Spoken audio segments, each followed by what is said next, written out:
ఆంధ్రప్రదేశ్లోని మున్సిపాలిటీలకు మంత్రి పొంగూరు నారాయణ శుభవార్త చెప్పారు. శుక్రవారం ఆయన మీడియాతో మాట్లాడుతూ బడ్జెట్లో మున్సిపల్ శాఖకు సిఆర్డీఏకు అధిక నిధులు కేటాయించినందుకు ముఖ్యమంత్రి నారా చంద్రబాబు నాయుడు ధన్యవాదాలు తెలిపారు. కౌన్సిల్ ఏం అవసరమో దాని ప్రకారం నిర్ణయించే అధికారం వాళ్ళకుంది. వాళ్ళ కలెక్షన్స్ వాళ్ళే ఉపయోగించాలా. కానీ గత ప్రభుత్వం ఆ కలెక్షన్స్ మొత్తం సిఎఫ్ఎంఎస్లో పెట్టడం, దాన్ని మొత్తం డైవర్ట్ చేసేసింది. డైవర్ట్ చేసి ఈరోజు మున్సిపాలిటీలో అక్కడికి బ్లీచింగ్ పౌడర్ వాడటానికి కానీ ఆయిల్కి కానీ దానికి కూడా కొన్ని మున్సిపాలిటీలో డబ్బులు లేకుండా చేసింది. అలా ఆర్థిక వ్యవస్థ అన్ని డిపార్ట్మెంట్లు సర్వనాశనమైనవి. అయితే ఈ ప్రభుత్వం వచ్చిన తర్వాత ముఖ్యమంత్రి గారికి ఉన్న అపార అనుభవంతో ఈరోజు ఒక్కొక్కటిని ముందుకు తీసుకొస్తూ ఆర్థిక వ్యవస్థని గాడిలో పెడుతున్నారు. ఇప్పుడు నా శాఖ తీసుకుంటే మున్సిపల్ శాఖకి రాబోయే ఏప్రిల్ ఫస్ట్ నుంచి ఏ మున్సిపాలిటీకి వచ్చే కలెక్షన్స్ ఆ మున్సిపాలిటీలో వాళ్ళే ఖర్చు పెట్టుకునేటట్టుగా ఈరోజు క్లారిటీగా బడ్జెట్లో కూడా చెప్పడం జరిగింది. ముఖ్యమంత్రి గారికి ప్రత్యేకంగా ఈ విషయం నేను ధన్యవాదాలు తెలియజేస్తున్నాను. ఈరోజు బడ్జెట్ తీసుకుంటే 3,22,359 కోట్లతో బడ్జెట్ పెట్టారు. దీంట్లో అన్నిటికంటే ఇంపార్టెంట్ ఏంటంటే అందరికీ తెలిసిందే, నా శాఖకు సంబంధించి 13,862 కోట్లు మున్సిపల్ శాఖ కేటాయించారు. అందులో 6,000 కోట్లు యాక్చువల్గా సిఆర్డీకి అలాట్ చేయడం జరిగింది. అన్నిటికంటే ఇంపార్టెంటు ఎలక్షన్స్కి ముందు ఏదైతే ప్రజలకి ప్రామిస్ చేశామో వాటిల్లో రెండింటిని ఆల్రెడీ నెరవేర్చడం జరిగింది. ఎన్టీఆర్ భరోసా పెన్షన్స్ 4,000 చేయటం, దానికి 27,518 కోట్లు ఈరోజు బడ్జెట్లో అలాట్ చేశారు. 27,518 అంటే చిన్న అమౌంట్ కాదు, చాలా పెద్ద అమౌంట్. అదేవిధంగా దీపం 2 పథకం, దానికి 2,600 కోట్లు. ఇవి రెండు ఇంప్లిమెంట్ చేసాం. ఏదైతే ఎలక్షన్స్ ముందు చెప్పామో దానికి తగ్గట్టుగా మేనిఫెస్టోలోని ఈ రెండు ఇంప్లిమెంట్ చేయడం జరిగింది.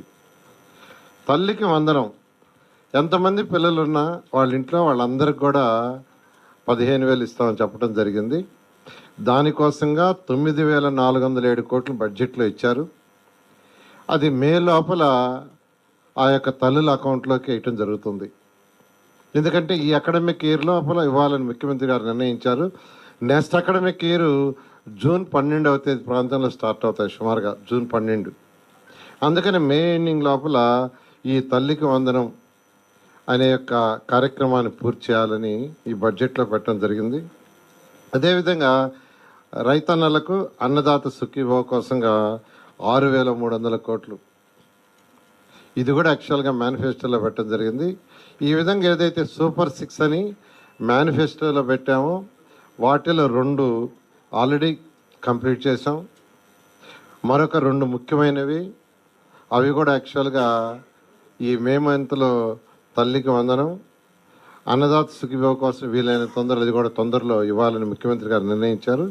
ఈ విధంగా ఈరోజు బడ్జెట్లో ఏదైతే మేనిఫెస్టోలో ఉండే వాటికి అత్యధిక ప్రయారిటీ ఇస్తూ ఈరోజు ఈ బడ్జెట్ని, ఒక చక్కటి బడ్జెట్ని అన్ని డిపార్ట్మెంట్స్ వాటికి ప్రయారిటీ ఇస్తూ ప్రత్యేకంగా ఎస్సీల సంక్షేమానికి 20,240 కోట్లు, ఎస్టీల సంక్షేమానికి 8,159 కోట్లు, బీసీల సంక్షేమానికి 47,456 కోట్లు, బీసీలకి అత్యధిక ప్రయారిటీ ఇస్తూ ఈరోజు 47,456 కోట్లు బడ్జెట్లో పెట్టడం జరిగింది.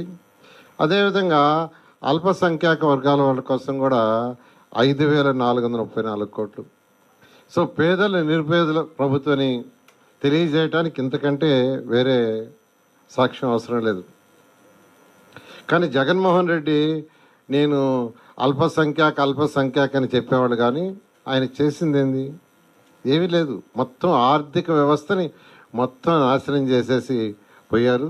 ఈరోజు అమృత్ తీసుకుంటే కేంద్ర ప్రభుత్వం ఇచ్చిన 8,500 కోట్లు మున్సిపాలిటీ దాంట్లో ఇస్తే దాంట్లో ఖర్చు పెట్టలా.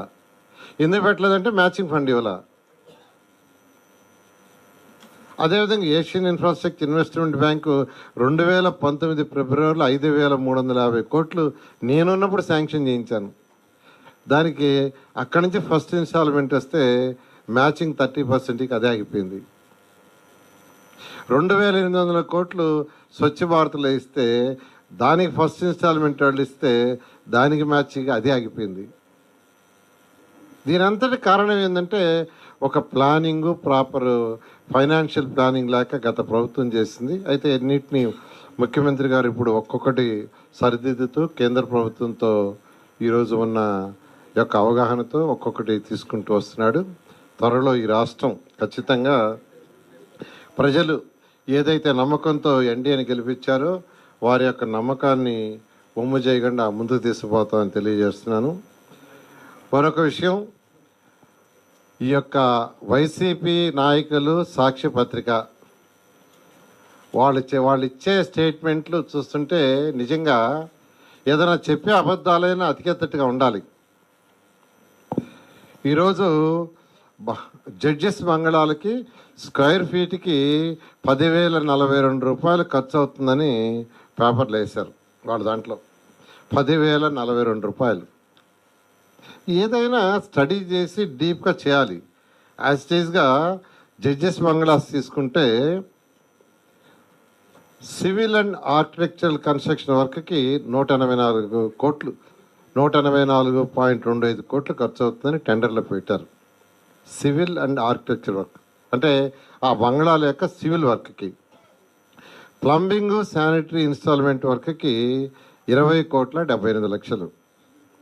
ఇంటర్నల్ ఎలక్ట్రికల్ వర్క్కి 43.22 కోట్లు. మొత్తం civil, plumbing, sanitary installation, internal electrical వర్క్కి 248.25 కోట్లు. అంటే ఆ బంగ్లాల్లో ఈచ్ బంగ్లా యొక్క కన్స్ట్రక్షన్ ఇంక్లూడింగ్ ఎలక్ట్రికల్ కావచ్చు, ప్లంబర్ కావచ్చు, వీటన్నిటికీ 248.25 కోట్లు.